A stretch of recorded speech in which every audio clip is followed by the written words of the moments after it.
Iron Man, founding member of the Avengers and one of the most important characters in the MCU, known the world over as one of the greatest heroes of all time. What we often forget is that he didn't start that way. Rise up, chnage Nation, because it's time for Guidance Guide Friday, your weekly guidance lesson from your internet school counselor. And today, as we enter 2025, let's take a closer look to see just how Tony Stark went from billionaire playboy philanthropist to GOAT. Let's go! It's guidance time! Truth is, I am Iron Man.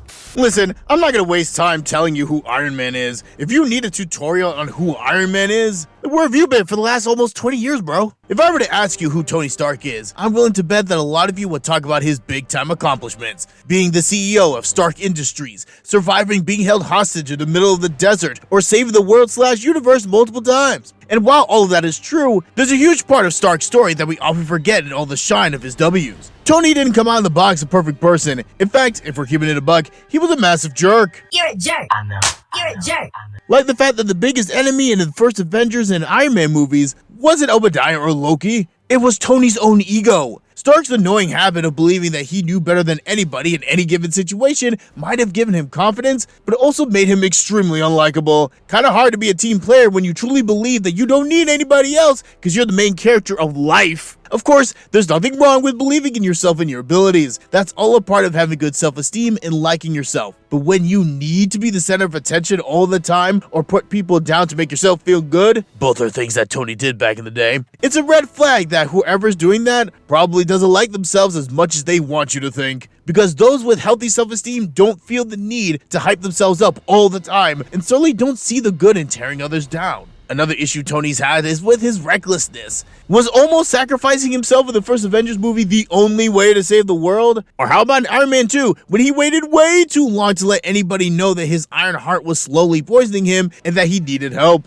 And that's another sign that your ego's a little too big there. And do we need to talk about Ultron? Yeah, let's turn ChatGPT into a superhero that can save the world for us. What could possibly go wrong? For a genius, Tony doesn't always think things out. And lastly, the Iron Man has a really strong stubborn streak going on, very much connected to his ego problem. Stark can be very my way or the highway about things. Like, really, man? Was the only way to figure out the whole Sokovia Accords thing was to duke it out with your best friends and a random high schooler that you've been stalking? Hey, yo! I remind you of this, not because this is a secret hit piece on the man who made the MCU, but to remind you that at the end of the day, every single person is just that. A person. They will have their flaws, mistakes, and character weaknesses that can really mess them up if they allow them to. But keep this in mind as we move on from Iron Man's character flaws to the actual L's he's had to take throughout the years.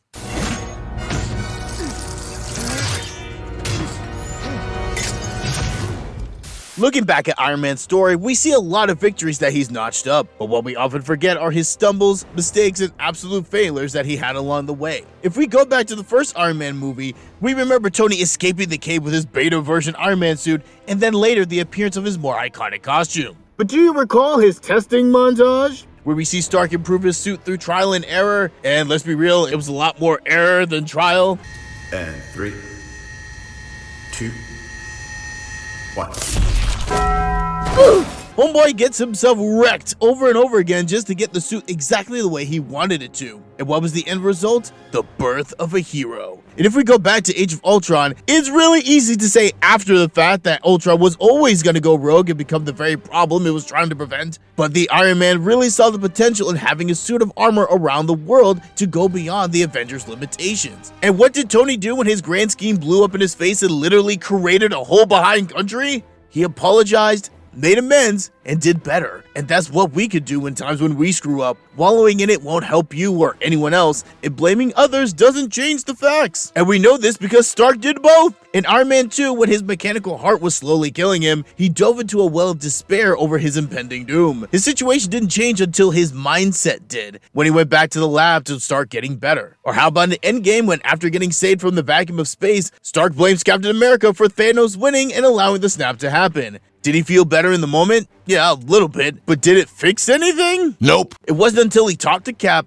apologized, and took responsibility for his role in the Thanos situation. Not only were the Avengers able to take the first step in saving the universe, but repairing his relationship with Steve. And while we're on the topic of Endgame, even though the time heist ended up being successful, it wasn't a flawless mission. When Tony, Cap, and Ant-Man go back to the first Avengers movie to get the first Infinity Stone, they end up taking an L when Loki escapes with the glowing rock. And take into account that everyone was told that there would be no do-overs, it wasn't looking good. What do you do in a situation like that? Well, you could be like the Avenger that everybody loves to forget and have a freak out about it. Or you could do what Iron Man and Cap did. Get creative and find another way around the problem. They end up going back to the 70s, getting the stone back, all while Tony gets some one-on-one time with his old man. And because of that creativity and the combined efforts of the other Avengers, it led up to them saving the world, the universe, and one of the greatest moments in the MCU. And it's through moments like these that we can also realize that losses can lead to wins.